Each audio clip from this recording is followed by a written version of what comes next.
Hi, welcome to కొలుగురు 24/7 news TV. నేను Shravan Kumar, political analyst.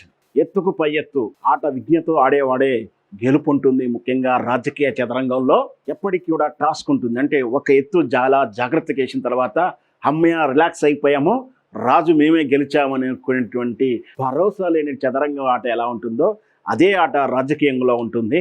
అణువణువు రాజకీయ చదరంగం ఆట ఎలా ఆడాలో ఆడుతూనే ఉండాల్సి ఉంటుంది ఒక రాజకీయ నాయకుడు. ముఖ్యంగా అది కాంగ్రెస్ పార్టీ రాజకీయం అంటే ఖచ్చితంగా అది అణువణువు రాజకీయం ఉంటుంది. ఆ చదరంగంతో పాటు ఈ మధ్యకాలంలో మనకు తెలుసు కదా, గౌరవనీయమైనటువంటి రేవంత్ రెడ్డి గారు ఒక నానుడి చెప్తున్నాడు ఎప్పుడు కూడా. ఏంటి, నేను అల్లాటప్పగా రాలేదు ఇక్కడికి, తొక్కుకుంటూ వచ్చాను అంటాడు. ఒక్కొక్కరిని తొక్కుకుంటూ వచ్చానని చెప్తాడు. అంటే చదరంగం ఆటతో పాటు తొక్కుకునే కళ కూడా వచ్చి ఉండాలి రాజకీయంలో అనేది ఈసారి తర్వాత వచ్చినటువంటి కొత్త ఈక్వేషన్. అంటే దాన్ని సహజంగా ఎలా చెప్తాను అంటే, రాజకీయంలో కానీ కొన్ని సినిమా లాంటి ఇండస్ట్రీలో కానీ ఆటవిక న్యాయం ఏంటంటే ఆటవిక న్యాయం ఏంటి అంటే, అడవి ఫారెస్ట్లో ఉన్నటువంటి న్యాయం ఏంటి అంటే, ప్రతి జీవి తను మనుగడ సాధించడం కోసం ఒక జంతువుని తిని బ్రతకాల్సిందే, ఒకదాన్ని తిని బ్రతుకుతూ ఉంటాయి. అలాగే తాను ఏదైతే ఒక జీవిని చంపి తినేటువంటి జీవి మళ్ళీ ఈ జీవిని ఇంకొక జీవి తినకుండా కాపాడుకుంటూ అనుక్షణం బ్రతకాల్సిందే. అది ఆటవిక న్యాయం. అంటే ఏంటి, ఒక జీవి ఒక జంతువుని తింటుంది, అది ఆ జంతువుని ఇంకొక జంతువు తినకుండా కాపాడుకుంటూ అనుక్షణం మనుగడ సాగిస్తుంది అడవిలో. అట్లాగే ఈ రాజకీయ చదరంగంలో కూడా అలాగే ఒకరినొకరు తొక్కుకుంటూ ఒక్కొక్కరిని చప్పుకుంటూ తనకు తాను ఎదగాల్సినటువంటి నీచ నికృష్ట రాజకీయ అభివృద్ధి అనేది జరుగుతూ ఉంటుంది. ఇక్కడ సేమ్ ఈ తెలంగాణలో అదే జరుగుతుంది. అందున అది రాజకీయం అయిపోవడం, అందున అది కాంగ్రెస్ పార్టీ అవ్వడంతో అనుక్షణం రేవంత్ రెడ్డి గారు సీఎం సీటు కూర్చునే ముందు క్షణం నుంచి ప్రారంభమైనటువంటి ఎత్తులు పై ఎత్తులు. అంటే కూర్చునే ముందు కూడా ఎత్తులు పై ఎత్తులు జరిగాయి.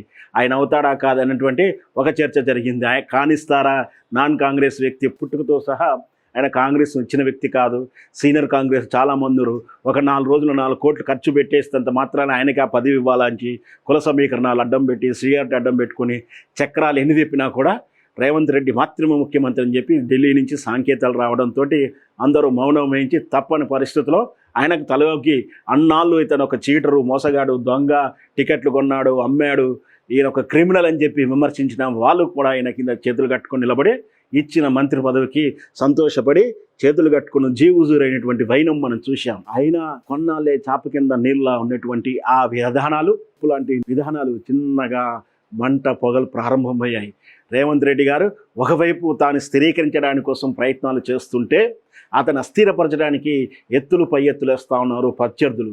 ఒకవైపు ఇతని మీద జరుగుతున్నటువంటి అసత్య ఆరోపణలు కావచ్చు, నిజమైన ఆరోపణలు కావచ్చు, ఇతను చేసే కుంభకోణాలు కావచ్చు, ఇతని పనితీరులో వైఫల్యం కావచ్చు, కుటుంబం వాళ్ళు రాజకీయ జోక్యాలు కానీ వ్యాపార జోక్యాలు కానీ వాళ్ళ అభివృద్ధులు, వాళ్ళ కాంట్రాక్ట్ విషయంలో కాంగ్రెస్ పాలన పరంగా వాళ్ళ కుటుంబం నుంచి జోక్యాలు, వాళ్ళు చేస్తున్న వ్యాపారాల్లో జోక్యాలు, ఇవన్నీ కూడా అన్నిటినీ వెరసి ఒక్కొక్కరు చిన్నగా అధిష్టానికి బహిరంగ లేఖలు, ఒకవైపు రహస్య నివేదికలు ఇవ్వడం, ఇవన్నీ కూడా మనం చూస్తూనే ఉన్నాం.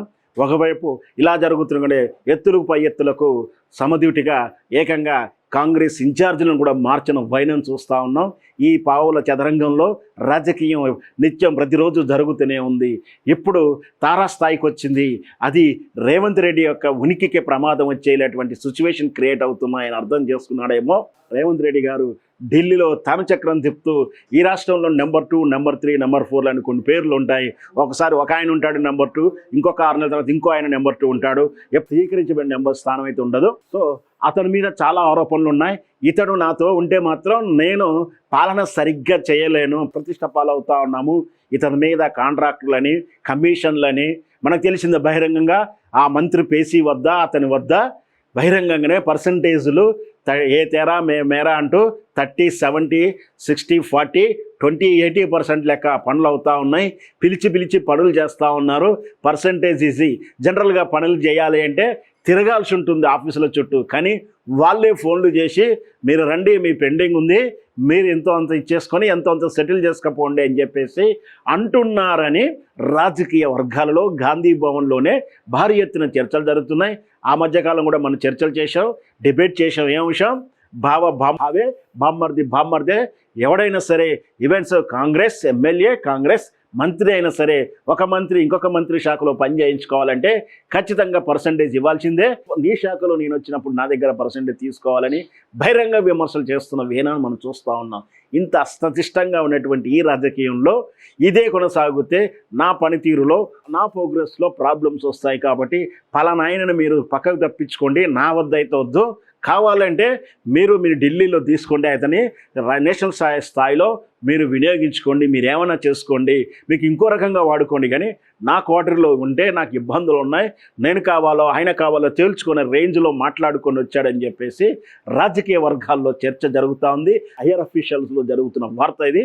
ఒక మీడియా ఛానల్ అయితే ఏకంగా దీని మీద ప్రత్యేకమైన స్టోరీ కూడా చేసేసింది. గదే మనం చెప్తున్నటువంటి స్టోరీ యొక్క మూలాంశం. ఇక్కడ మరి ఎవరు అనేది చూసే వాళ్ళకి అర్థమైపోతూనే ఉంటుంది. మీరు ఇంతకాలం వినే వార్తలు ఎవరు, ఆ రాజకీయ నాయకుడు ఎవరు అనేది కొంచెం అంచనా వేసుకొని మీరు ఈ వీడియో కామెంట్ రూపంలో తెలియజేయండి. అతనైనా కాదని కూడా ఆన్సర్ ఇవ్వడం జరుగుతుంది. ఇకపోతే ఇక్కడ ఉన్న సమస్య ఏమిటంటే 2 సంవత్సరాలు అయింది పాలన పూర్తయి, 2.5 సంవత్సరాల కాలం పూర్తవుతున్నప్పుడు ఖచ్చితంగా క్యాబినెట్ ఆశావాదుల చేర్పులు కూర్పులు ఉంటాయి.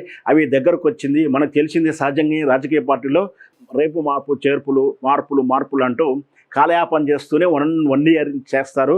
1.5 ఇయర్ నుంచి స్టార్ట్ అవుతుంది. 2.5 ఇయర్స్ ఆర్ 3 ఇయర్స్ దాకా కూడా అది అలాగే రేపు మాపు అంటూ చర్చలు జరుగుతూనే ఉంటుంది.